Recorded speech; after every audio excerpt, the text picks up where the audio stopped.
부스러기 은혜라는 제목으로 하나님 말씀 증거하겠습니다. 저는 대학 시절에 신학을 하지 않고 공대 출신으로 이렇게 공부를 했었습니다.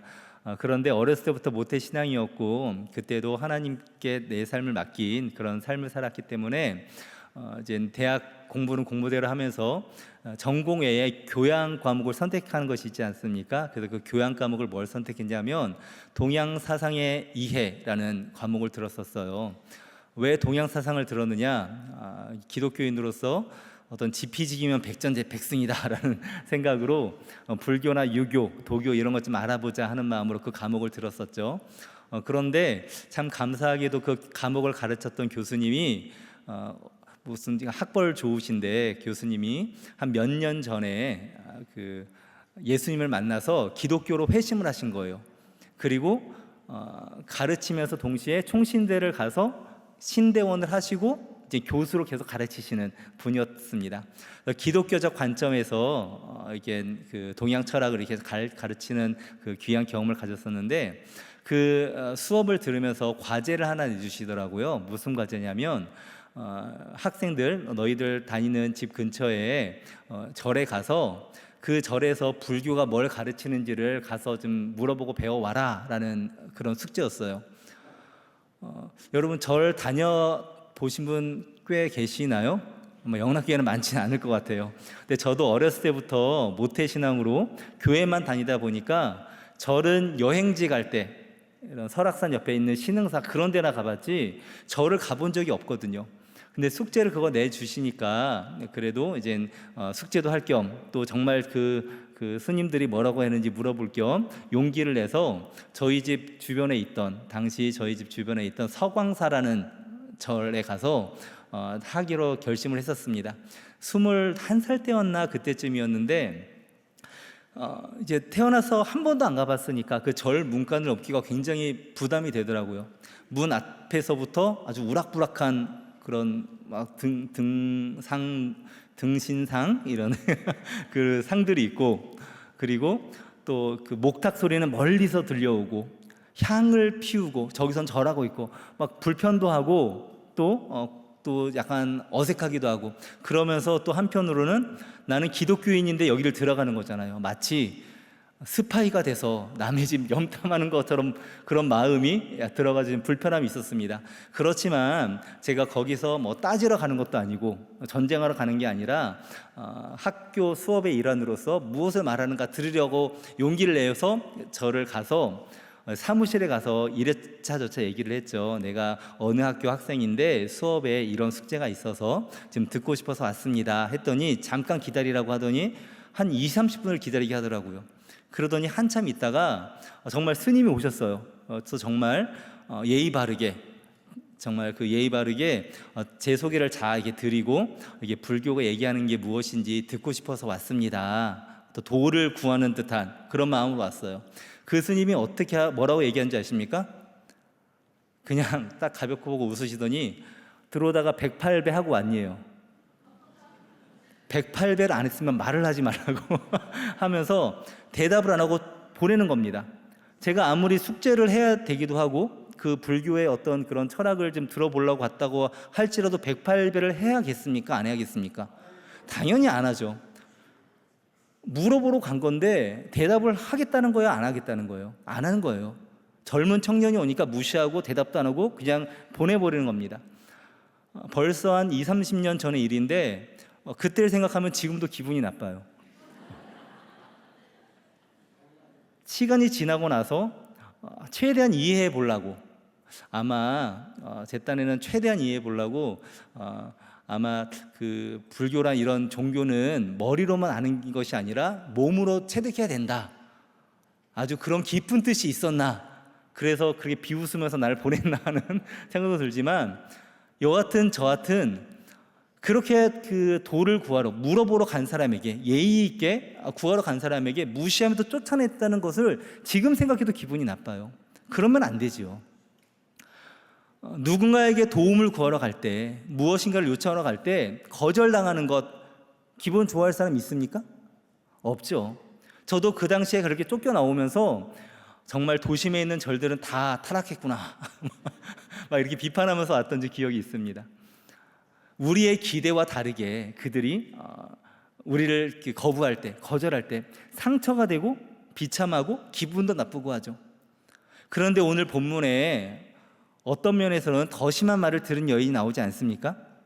오늘 본문에 수로보니게 여인, 가나안 여인이죠.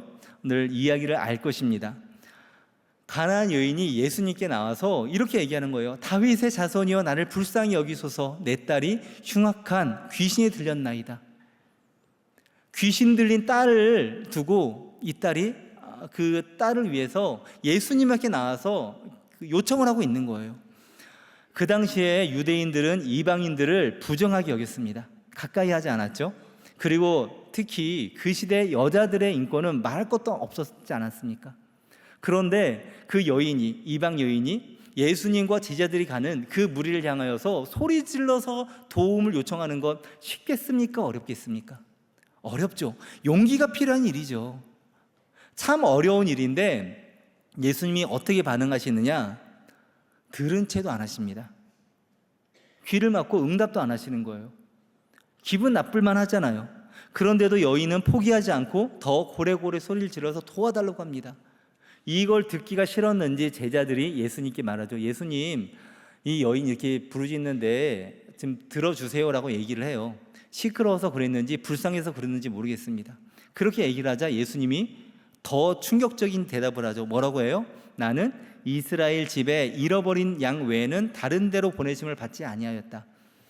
가나안 여인, 이방 여인을 위해서 내가 온 것이 아니다. 나는 이스라엘 사람을 위해 왔다라고 얘기하시는 겁니다. 거부하는 것이죠. 안 들어줄 거다. 거부하는 거예요. 이해가 되십니까? 우리가 아는 예수님은 어떤 분이셔요? 가난한 자를, 연약한 자를, 이방인만이 아니라 정말 병든 자, 소외된 자를 위해서 오시고 같이 교제하시며 치유하시고 목자 없는 양 같은 그런 백성들 향해서 민망히 여기시는 그런 사랑 많은 예수님이시잖아요. 왜 이렇게 대답을 합니까? 그럼에도 여인은 포기하지 않고 마지막 더 엎드리죠. 더 주여 도우소서라고 한 번 더 외칩니다. 그러자 예수님이 마지막 카운터 펀치를 날려요. 뭐라고 합니까? 자녀의 떡을 취하여 누구에게? 개들에게 던짐이 마땅하지 아니하다. 이스라엘을 위해서 왔는데 이스라엘을 위해서 주던 그 떡을 너에겐 줄 수 없다. 개에겐 줄 수 없다라는 거예요. 이 말을 들은 이 여인의 마음이 어땠을까요? 입장 바꿔 생각해 보십시오. 하나님께서, 예수님께서 우리에게 너는 개다라고 이야기한다면 그것을 기꺼이 받아들일 자가 있겠습니까? 꽤 오래전에 한 10여 년 전인 것 같은데 한 그 정치인이 국민들을 대상으로 대중은 개돼지 같다라고 표현을 한 적이 있어요. 그래서 잘 먹고 사는 것만 잘 해결해 주면은 그냥 따라온다라는 얘기를 했죠.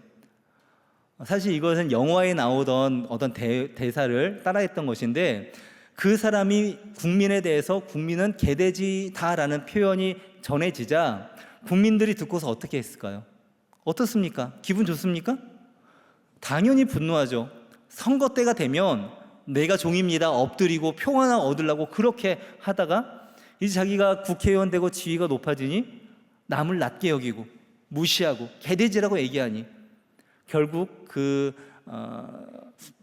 사람은 그 지위를 박탈당하고 정말 그냥 국민의 한 사람으로 돌아갔죠. 자기가 얘기하던 개돼지처럼 국민으로 돌아간 것이에요. 그 말을 들을 때 우리는 납득할 수도 없고 기분이 나쁘고 분노가 일어나는 것이 당연하다는 것입니다. 그런데 이렇게 과격한 표현을 예수님께서 이 여인에게 하고 있다는 거예요. 이 말을 들은 수로보니게 여인이 어떻게 대답합니까? 그 거절당한 상처나 인격적인 비하를 들었을 때 정말 그 수로보니 여인이 마음이 아프기도 하고 상처가 되고 또 제 20대 그 청년인 저였다면 기분 나빠하면서 빈정상황을 하면서 적대감을 가지고 돌아가지 않았겠어요? 그런데 이 수로보니게 여인의 입에서 놀라운 고백이 나오죠. 그 순간에 뭐로 갑니까? 27절입니다. 우리 같이 읽습니다. 시작. 여자가 이르되 주여 올소이다마는 개들도 제 주인의 상에서 떨어지는 부스러기를 먹나이다 하니. 기분 나쁘고 자시고가 없어요. 그냥 그 상에서 떨어지는 부스러기만으로도 충분합니다. 그 부스러기라도 나에게 주십시오라고 하는 놀라운 신앙 고백을 하고 있다는 거예요. 빵 부스러기라고 하면 먹을만 하죠. 그런데 그 당시에 빵 부스러기를 왜 개들에게 줬냐? 그 당시에 그 사람들에게 주식이 뭐였습니까? 빵이었거든요. 빵이 주식이었어요. 떨어진 거를 주워 먹는 게 아니라 이 떨어진 거는 먹다가 떨어지면 이것은 음식물 쓰레기가 되죠. 우리나라는 지금은 개들도 참 좋은 것을 많이 먹는데 예전에 개들을 위해서 음식을 마련해 본 적 있으십니까? 다 어떤 걸 줬어요? 우리가 먹다가 남은 음식물 쓰레기들을 줬잖아요. 전문 용어로 개밥을 개에게 주는 것이죠. 이 부스러기, 이 여인이 얘기하는 개들도 주인의 상에서 떨어지는 부스러기도 먹습니다 라는 얘기는 무슨 얘기냐? 개밥도 괜찮습니다 라는 그 정도로 자기 자신을 낮추면서 얘기하고 있는 건 아닙니까? 그 부스러기만으로도, 그 주인의 상에서 떨어지는 부스러기만으로도 충분합니다 라고 이야기를 한다는 거예요. 그리고 이 이야기의 결말에 예수님께서 이렇게 대답함으로 해피엔딩으로 끝나죠. 우리 15장 28절 같이 읽을까요? 시작. 이에 예수께서 대답하여 이르시되 여자여 내 믿음이 크도다 내 소원대로 되리라 하시니 그때로부터 그의 딸이 나으니라. 아멘. 여자여라고 부를 때 앞에 오 여자여라는 말이 사실 생략되었습니다. 오 여자여. 감탄사예요. 감탄사. 예수님께서 이 여자의 고백을 듣고서 놀란 겁니다. 정말 놀랍지 않습니까? 이런 수모를 당하면서도, 이런 모욕감을 겪으면서도 포기하지 않고 끈질기게 주님밖에 나의 사랑하는 딸을 고칠 자가 없습니다. 그 믿음 붙잡고 이겨낸 이 끈질긴 기도, 결국 기도의 응답을 받지 않았습니까? 오늘 아무쪼록 이 저녁에 이 수르보니의 여인처럼 우리도 주님 앞에 끈질기게 기도함으로 우리 마음의 기도의 응답 받고 돌아가는 복된 저녁 되시기를 예수님의 이름으로 축원합니다. 기억할 것이 있죠. 오해하지 말 것은 있습니다. 응답받는 기도를 하기 위해서 우리는 정말 사랑으로, 믿음으로, 소망으로 끈기 있게 기도를 해야 돼요. 포기하지 않고. 그런데 이런 끈기 있는 기도는 응답받는 기도의 필요 조건이지만 충분 조건은 아닙니다. 조금 어렵죠. 제가 공대를 나와서 이렇게 표현하는데 쉽게 얘기하면 끈질긴 기도, 포기하지 않는 기도는 응답을 받기 위해서 필요한 것입니다. 하지만 이렇게 기도한다고 해서 다 응답받는 기도는 아니라는 거예요.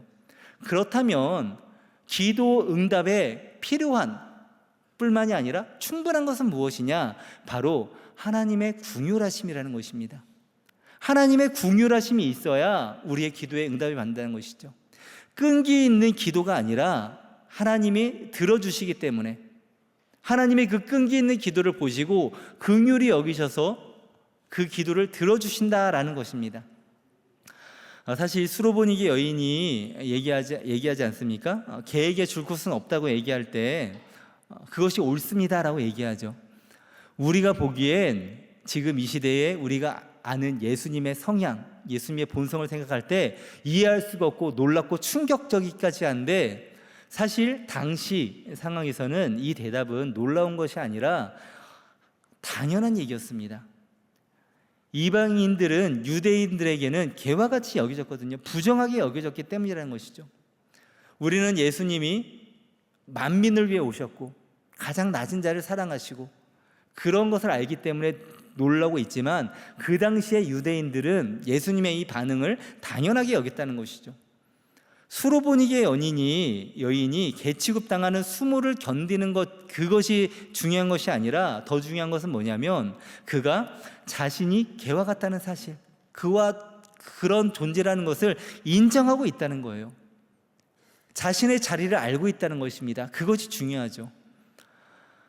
이사야 41장 1절에 사실 믿지 않는 사람들은 받아들이기 힘든 말씀을 하십니다. 41장 1절에 이렇게 얘기해요. 버러지 같은 너 야곱아 라고 이야기합니다. 옛날 개혁 성경, 개혁 개역 성경, 개역 한글에서는 지렁이 같은 너 야곱아 이렇게 얘기했었어요. 이 벌레라고 얘기하는 것은 부패한 음식에서 나오는 유충, 진짜 벌레죠. 그런 벌레를 얘기합니다. 개가 낫습니까? 벌레가 낫습니까? 둘 다 싫지만 우리들이 원래 그런 존재라는 거예요. 우리는 우리가 질그릇이라는 것을 알아야 된다는 것입니다. 주님의 생기가 없으면 마른 뼈와 같은 자들, 죽을 수밖에 없는 자들, 잠시 있다 사라지는 안개와 같은 자들이라는 것을 기억해야 된다는 것입니다. 그래서 우리는 하나님께 간구할 수 있는 근거가 무엇이냐? 하나님, 나는 질그릇일 뿐입니다. 흙더미일 뿐입니다. 벌레와 같은 죄인입니다. 주님의 긍휼만이 필요합니다라고 고백하는 것이지요. 수로보니의 연인도 이렇게 고백하는 것 아닙니까? 주님, 나를 불쌍히 여기소서라고 고백하고 주님께 나아가고 있다는 거예요. 우리는 기도할 때 이렇게 기도하죠. 가끔 내가 기도할 때 내가 요청하면 하나님은 당연히 들어주셔야 한다는 태도로 기도할 때가 있습니다. 마치 무슨 물건 맡겨둔 것처럼, 나 이거 주세요, 이거 주세요, 하나님 내 아버지시죠? 이거 주세요, 뻔뻔하게 기도할 때가 있죠. 물론 우리는 하나님의 자녀이기 때문에 담대히 요청을 합니다. 히브리서 4장 16절 이런 말씀이 있죠. 그러므로 우리는 긍휼하심을 받고 때를 따라 돕는 은혜를 얻기 위하여 은혜의 보좌 앞으로 어떻게? 담대히 나아갈 것이라. 담대히 아버지 앞에 나아가는 거예요. 자녀가 부모에게 그러듯이. 그런데 그렇게 할 수 있는 근거가 무엇입니까? 그러므로 우리는 긍휼하심을 받고, 긍휼하심을 받았기 때문에 하나님께 담대히 나간다는 것이죠. 뭐가 전제입니까? 긍휼하심이 전제예요. 하나님이 나를 긍휼히 여겨주셔서 내가 주님 앞에 나아가는 것이지, 내가 자격이 있어서 주님께 당당하게 나간다라는 것이 아닙니다. 우리는 흔히 정성을 다하면 들어주신다라고 생각하는 경향이 있습니다. 물론 기도를 정성을 다해서 할 필요가 있어요. 우리의 마음을 다해서, 정성을 다해서 할 필요가 있습니다. 그런데 그것이 마치 우리 옛날 어르신들 그렇듯 새벽에 정한 떠놓고 기도하는 그런 어떤 행위 중심적인 정성만 보이면 되는 것이 아니죠. 더 중요한 것은 무엇이냐? 하나님이 나를 긍휼히 여겨 주셔 달라고 우리의 정성을 다하는 것입니다. 하나님, 나를 긍휼히 여겨 주시옵소서. 그것에만 우리의 기도의 응답에 비밀이 있다는 것입니다. 수로보니게 여인이 위대한 고백을 해서 하나님 예수님께서 내 믿음이 크다라고 말씀해 주시는데, 어떤 면에서 이 수로보니의 여인, 저는 걔가 맞습니다라는 것은 신자의 당연한 고백입니다. 수로보니의 여인이 당연한 고백을 한 거예요. 왜냐하면 예수님이 실제로 누굴 위해 오셨습니까? 그 당시에 유대인들을 위해 왔거든요. 유대인들의 왕으로, 다윗의 자손으로 왔거든요. 그런데 이방인이 유대인의 왕에게 나도 도와주세요 라고 얘기하면 도와줄 의무가 있습니까? 없습니까? 마치 우리나라도 약간 그런 논쟁들이 있는데, 대한민국 국민이 아닌데 우리나라에 와서 나에게도 이런 특권을 달라고 요청하는 게 정당합니까? 정당하지 않습니까? 정당하지는 않은 거죠. 마땅히 구할 것이 아니라 긍휼의 마음으로 도움을 요청한다면 모르지만, 마치 그것이 자신의 권리 있냐 요청한다면 그것은 옳지 않은 것 아닙니까? 수로보니의 여인은 이방인으로서 예수님께 나는 자격이 없지만, 나는 유대인이 아니라서 자격이 없지만 주님, 나를 불쌍히 여겨달라고 기도하고 있다는 것입니다. 우리의 기도는 여기서 시작되는 거예요. 시편 123편 2절에 이렇게 시편 기자 얘기합니다. 상전의 손을 바라보는 종들의 눈같이, 여주인의 손을 바라보는 여종의 눈같이 우리의 눈이 여호와 우리 하나님을 바라보며 우리에게 은혜 베풀어 주기를 기다리나이다. 그냥 주님만 바라볼 뿐이라는 거예요. 우리는 아무것도 할 수 없고 주님 도와달라고 기도하는 것이죠. 다니엘도 이렇게 기도합니다. 다니엘 9장 18절 같이 읽을게요. 시작. 우리가 주 앞에 간구가 없는 것은 우리의 공의를 의지하여 하는 것이 아니요 주의 큰 긍휼을 의지하여 함이니이다. 할렐루야. 뭐를 의지한다고요? 주의 긍휼을 의지해서 기도하는 것입니다. 이 저녁에 우리가 기도할 때 하나님 주의 궁유를 내려주시옵소서. 다른 것 우리 붙잡을 거 없습니다. 나를 불쌍히 여겨주시고 나를 인도하여 주시옵소서. 주님의 긍휼을 붙잡고 기도하는 이 저녁 되시기를 예수님의 이름으로 축원합니다. 그래서 초대교회 때부터 내려온 기도의 문장이 있어요. 아시는 분들도 있을 것 같은데 예수 기도라고 합니다. 수로보니게 여인의 이 기도와 흡사해요. 뭐냐면 이렇게 해요. 주 예수 그리스도 살아계신 하나님의 아들이시여 죄 많은 저에게 자비를 베푸소서. 짧은 것 같은데 길죠? 우리 지금 따라해 볼까요? 주 예수 그리스도 살아계신 하나님의 아들이시여 죄 많은 나에게 자비를 베푸소서. 짧게 얘기하면 주님 나를 불쌍히 여겨 주시옵소서. 이 고백입니다. 라틴어로는 키리에 일레이손이라는 유명한 경구로 지금까지 이어져요. 주님 나를 불쌍히 여기시옵소서. 다른 기도, 미사여구 많은 기도나 긴 기도, 장황한 기도보다 더 중요한 기도가 바로 이거라는 것이죠. 이 수로보니게 여인의 사건에서 예수님이 왜 이 여인의 기도를 처음에 거부하였는가, 이 이야기가 어디서 시작됐는지를 살펴볼 필요가 있어요.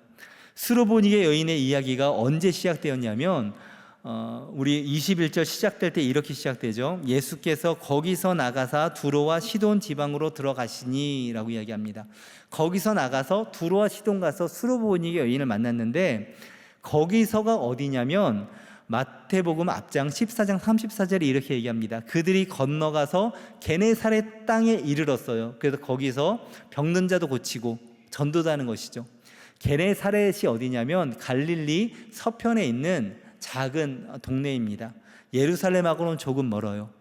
그런데 그곳에서 갈릴리 서편의 그 서편 해안 마을에서 예수님이 병든 자도 고치고 막 이렇게 하자 예루살렘에서 멀리서 유대인들이 찾아와서 예수님에게 시비를 겁니다.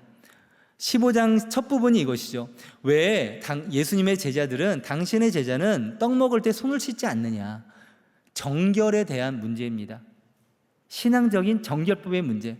장로들의 전통에 따르면 손을 씻고 음식을 먹고 해야 되는데 왜 그걸 안 지키냐라고 얘기하는 거예요. 거기에 대해서 예수님이 이렇게 저렇게 바리새인들의 껍데기만 남은 형식적인 외식에 치중된 그런 죽은 종교 행위를 비적하면서 결론적으로 11절에 이렇게 얘기합니다. 15장 11절 우리 같이 읽겠습니다. 시작. 입으로 들어가는 것이 사람을 더럽게 하는 것이 아니라 입에서 나오는 그것이 사람을 더럽게 하는 것이니라. 정결에 대한 얘기를 하는데 왜 예수님의 제자들은 왜 정결법을 지키지 않습니까? 라고 물어보니까, 공격하니까 예수님께서는 뭐라고 대답하느냐. 입으로 들어가는 것이, 우리의 행위가, 우리가 먹는 것이 우리를 부정하게 하는 것이 아니라 우리의 마음에 있는 것, 우리의 속사람이 있는 것, 그것이 너희를 더럽게 한다라고 얘기하는 거예요. 다시 얘기하면 너희가 아무리 율법이나 전통에 따라 정결법을 지킨다 할지라도 그것을 지킨다고 너희가 정결한 것이 아니라 너희 속에 더러운 것이 있으면 더럽다라고 얘기하는 것입니다. 마태복음 23장 27절에 이 바리새인을 향해서 예수님이 이렇게 말씀하셔요. 이 회칠한 무덤아 라고 얘기합니다. 회칠, 석회를 칠했어요.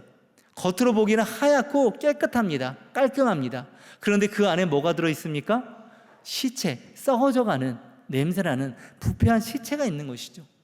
겉은 화려하고 깨끗해 보이지만, 정결해 보이지만 그 속엔 뭐가 있습니까? 더럽고 추악한 냄새나는. 참된 정결은 겉모양이 아니라 속이라는 것이죠. 이렇게 바리새인과 이런 논쟁을 한 후에 거기서 두로와 시돈으로 가는 거예요.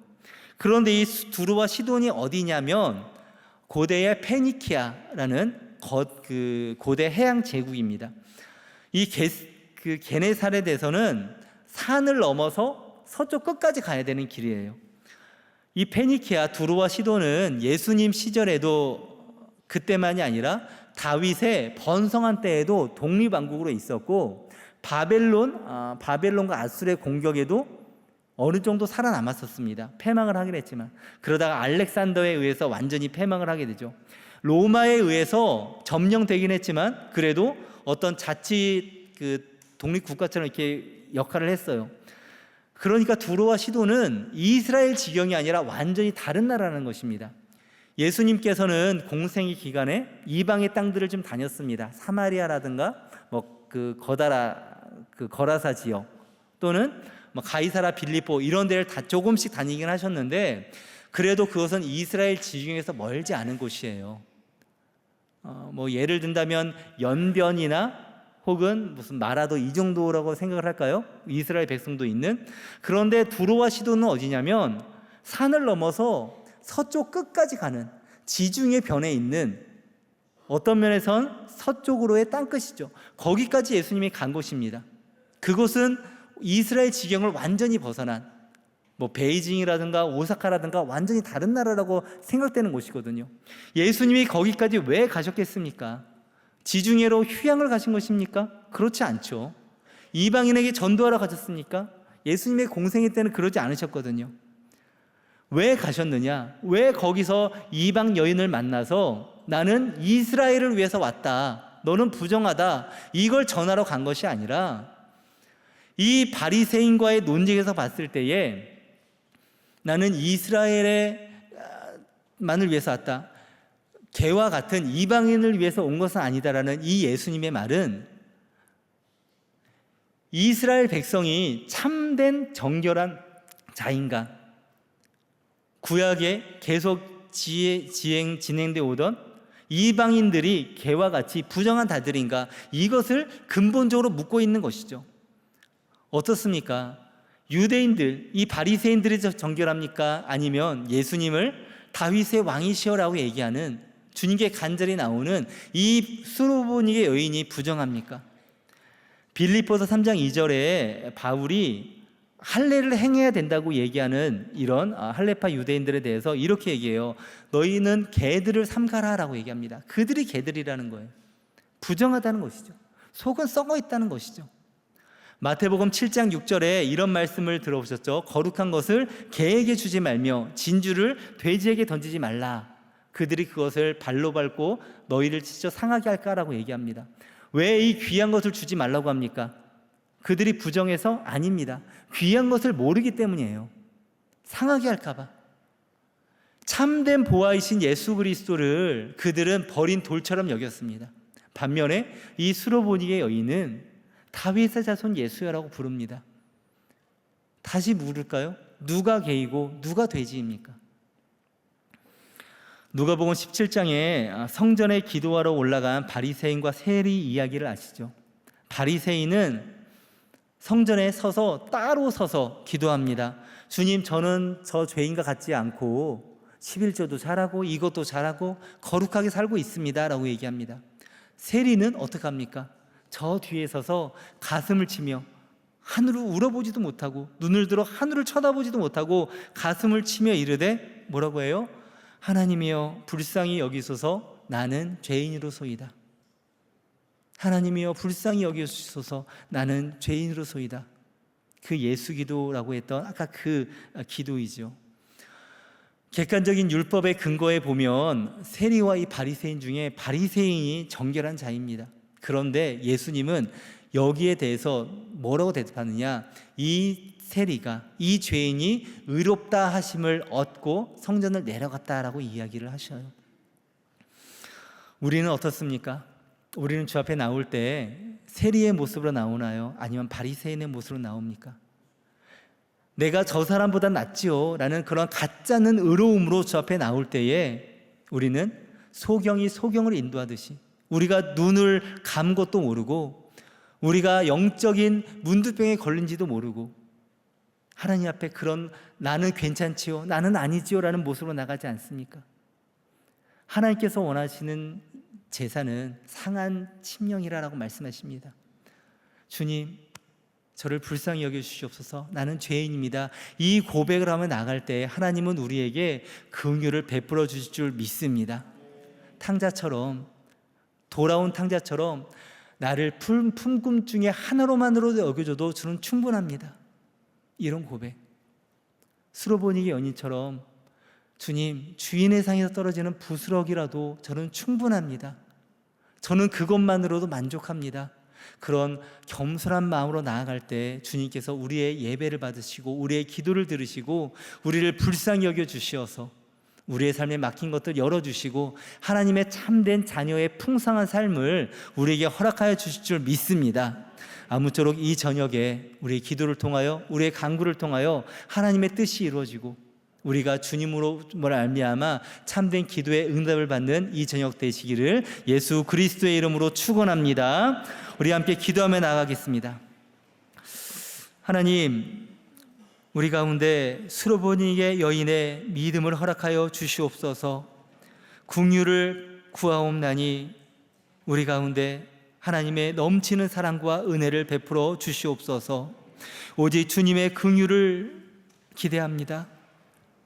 우리는 질그릇과 같고 버러지 같은 존재이지만 주님께서 우리를 긍휼히 여겨 주시사 자녀 삼아 주시고 참 감람나무에 덧붙여 주셨으며 우리의 질그릇에 보화를 담아 주시고 너는 내게 귀하다, 소중하고 사랑스럽다 이렇게 말씀하여 주시는 주님의 음성을 듣기 원하오니 아버지 하나님, 이 저녁 우리에게 말씀하여 주시고 우리를 품에 안아 주시옵소서.